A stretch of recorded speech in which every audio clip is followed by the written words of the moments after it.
After too many miscarriages, we thought about surrogacy. But while my husband and I are basically nice people, we figured the world would be just fine without another one of us. And there were plenty of needy kids. So we enthusiastically chose adoption, only to find that no adoption agency wanted us as clients. You see, by then I was 40 years old, my husband 62, and most foreign countries prohibit adoption to people over 38.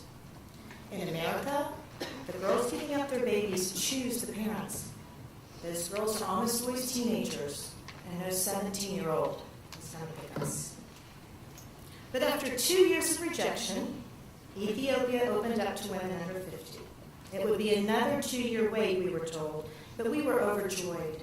So we plowed through paperwork, and then, out of the blue, the agency we were working with was able to refer to us a baby from Russia available to an older family immediately.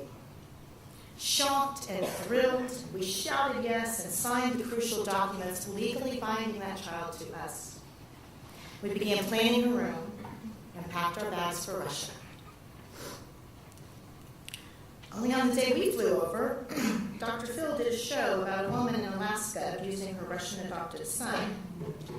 And by the time we landed, it was all over Russian television. As we traveled to Samara the next morning, outraged Russian officials were quietly shutting down American adoptions everywhere. So instead of being taken to meet our child, we were taken to a government building for evaluation.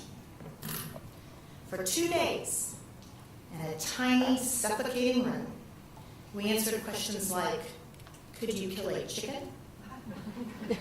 We drew pictures of trees, and we listened to a psychologist rail at me as if I was the Alaskan mother herself. Finally, the charade ended, and it was announced there would be no baby, that the test proved that my husband was perfect, but that I was unfit to be a parent.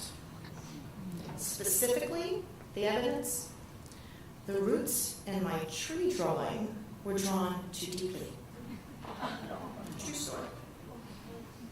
Stunned, bitter, we flew home and closed the door to the nursery. It was another death, this time with a lot of crazy hell on top. By now I was approaching 44, the Ethiopian wait had grown longer. I started trolling a website for hard-to-adopt children and inquired about dozens, a blind baby in Haiti, a deaf child in China. Yet as the months dragged on, the response was always the same. No, you are too old. So finally the day came that I walked into my office and I said, I cannot do this anymore. And my assistant said, really? Because the cutest little girl showed up on my webpage this morning.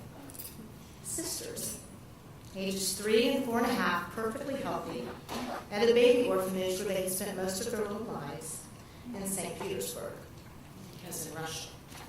No. We could not go back there. But there was something about those little faces that my husband and I could not shake. And we found ourselves going again and again to the website to look at their pictures. Somehow, from 7,000 miles away, those little girls took roots in our hearts. And after a few weeks, I cracked open the door to the nursery, and I imagined it with 2 beds. So I gutted it up, sent in our dossier, and literally crumpled to the floor when I got the call saying, we have chosen you. All we could say was, why? Didn't you read the age part of, the file? The agency explained that 3 sets of parents had to back out on the children. The orphanage was infuriated and frustrated and had given the agency only one more chance to find those girls at home.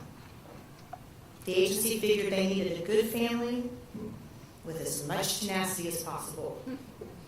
And they figured that if anybody would bring those kids home or die trying, it was going to be us. So soon we found ourselves among swarms of summer tourists in St. Petersburg, birthplace of the Tsars, the revolution, and in the end, our little family too. The orphanage was a plain but clean building surrounded by a tall iron gate. We waited in the common room filled with tiny red chairs and Russian dolls. The head social worker led two shy little girls holding hands.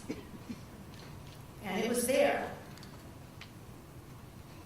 after 8 years of searching, that I finally found my magnificent children.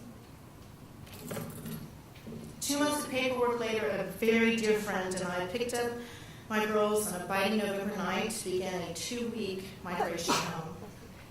The children were terrified that I was going to be their mother meant nothing. They had spent 3 years in an orphanage living with 120 other children and transitory caretakers who could barely make sure that the little ones were fed. I was a kidnapper, snatching them from everything they knew and loved, and I didn't even speak their language. So for 12 days, we slogged through ICE and embassies, and for 12 nights, my youngest screamed 4 and 5 hours, my oldest sobbed during the day, and I could not comfort them. They would not let me touch them. They scurried if I got within 2 feet. But after a 26-hour flight 17 months ago, we made it home. And as the girls saw that we would be there day in and day out to feed, bathe, and cuddle them, bit by bit, they began to trust. The 4 of us spent loads of time at the parks and the frozen yogurt counter, and soon my children concluded they couldn't sleep unless Mommy and Daddy were patting their little backs. They learned English at breakneck speed, and one magic afternoon, my 5-year-old blurted out, "Mom, I love you," followed by my 4-year-old announcing that she decided I could be her mom. Only as long as we were at it, she would really like her own car, too. A few weeks ago, my oldest asked me if she was in my tummy when she was a baby. I told her the truth. I said, "No, Mommy's tummy didn't work right." She said, "Oh, so I was in Daddy's tummy."